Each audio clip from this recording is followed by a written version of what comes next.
Hello mga kamami! For today's video, samahan niyo naman akong magpanggap.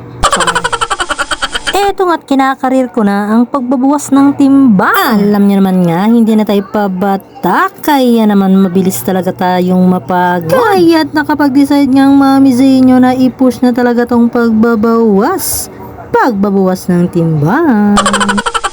Medyo mahirap nga sa umpisa, pero kung di ka magtsatsaga, wala talagang mangyayari. Kaya naman, buti na lang talaga meron akong Diyosawang super supportive. Kapag wala ngang pasok si Diyosawa, yan kasama ko siyang mag-walking with holding hands. Char.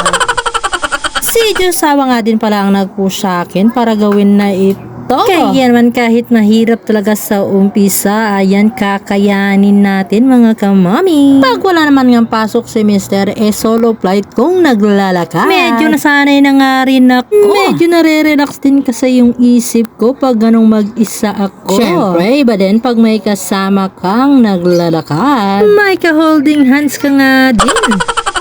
Pag ganitong kasama ko nga si Mister, sa Infinity kami umiikot. Naglalaan nga ako ng 1 hour para makapag-ikot-ikot. At kapag hindi ko naman nga siya kasama, sa Astro ako naglalakad at nag-iikot-ikot. At hanggang ngayon nga, medyo masakit pa ang binti ko. Kulang na ata ako sa chocolate. Char.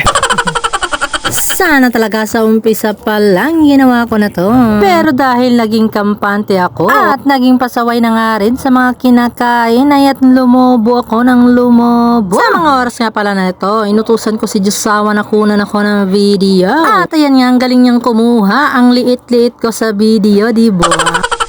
Mukha akong sexy sa sobrang layo ng pagkakakuha. Hanapin nyo na nga lang din kung nasaan ako dyan.